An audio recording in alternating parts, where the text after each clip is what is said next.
Today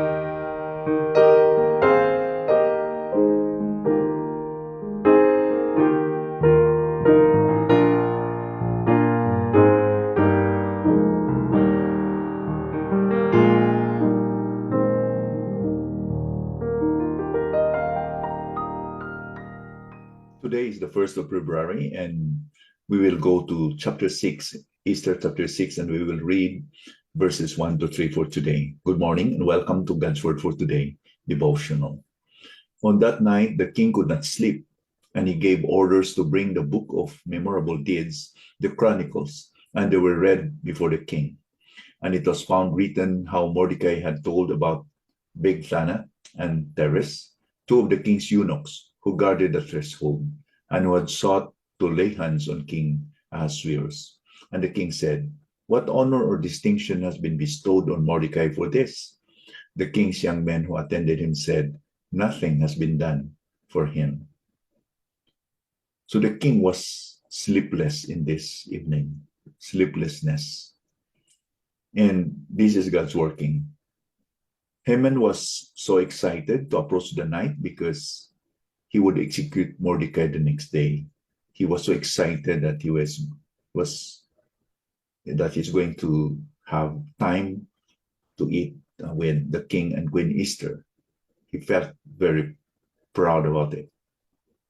But during the evening, the king also wasn't able to sleep. Let's remember that sleep is a gift from God. According to Psalm 127, verse 2, "It is vain that you rise up early and go late to rest, eating the bread of anxious toil, for he gives to his beloved sleep." Now mark the statement, he gives his beloved sleep. Sleep is a gift from God. Even the king could not manufacture and could not produce sleep. It is a gift from God.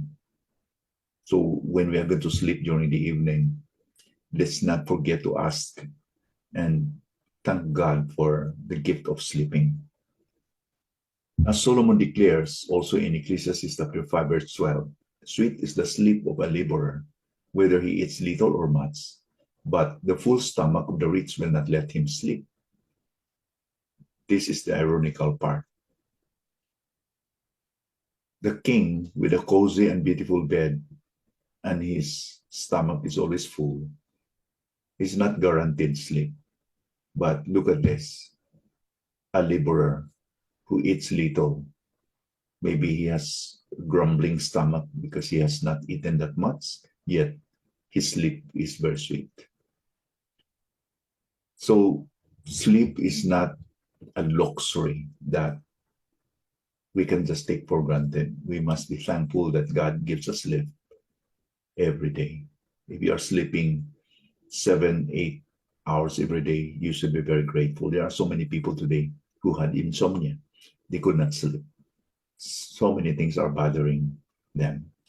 So we understood there that the king really was bothered.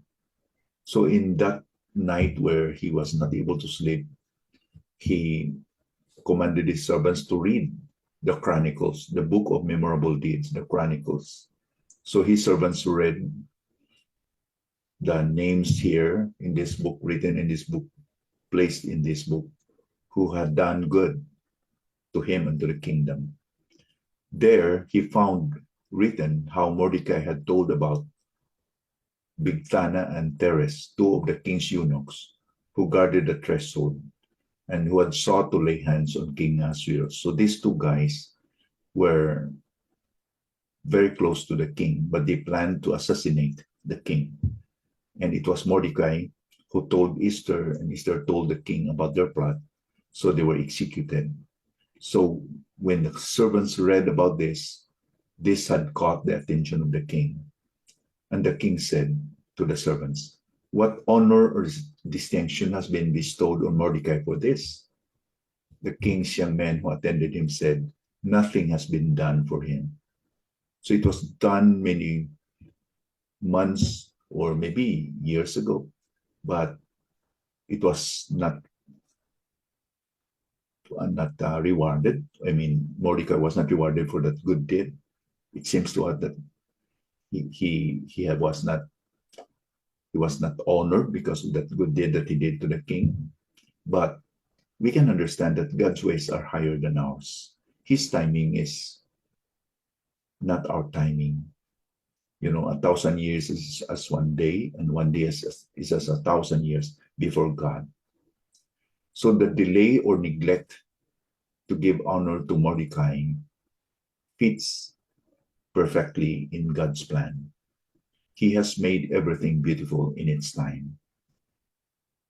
Because it is here that the king honored Mordecai, and it was just very fitting and timely, because we can learn later that Mordecai was rewarded and honored by Haman himself, who planned and plotted to kill him. In other words, God is the God who knows the end from the beginning. He knows what he's doing.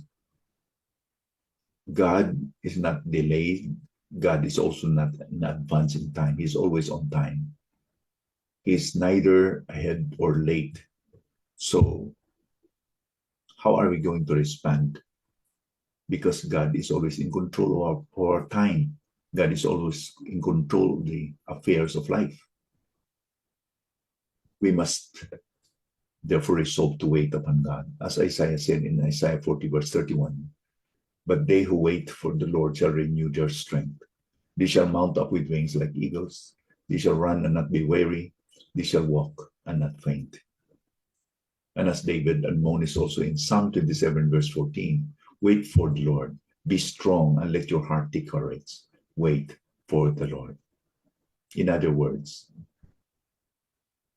we can trust that God is doing his best. Yes, what we learned in the past in this story of Mordecai and Esther is that Mordecai and Esther had to go on mourning. The letter of death was signed and it was announced and it was proclaimed in the whole kingdom. And Mordecai and Esther had to go on mourning. But it did not mean that God was not working. It seems to us that God was silent during this time. Perhaps Mordecai and Esther were tempted to think that God is absent. God is indifferent. But God is not indifferent. He is working. When God seems silent, he is working unnoticed. He's working effectively. According to Psalm 121, our God neither slumber nor sleep. The sun shall not smite us by day, nor the moon by night, because our God does not sleep. He does not slumber. So let's trust the Lord that his timing is the best. Yes, Mordecai did his best. He did what was right. And he wasn't after about being rewarded for what he did. He was just doing what was right. Mordecai was a righteous person, but God is not unrighteous. God did not forget what he was doing. But it was only here when the Lord did not grant the king the sleep, that he was sleepless, that he was bothered, that his name was found in the Chronicles, and that he would be rewarded accordingly. Oh, may we will have that patience to wait upon the Lord. To wait because God is always on time. He's neither late nor ahead, but everything is in his control. Everything works together for good. In his time, everything is beautiful. Let us pray. Father, thank you for this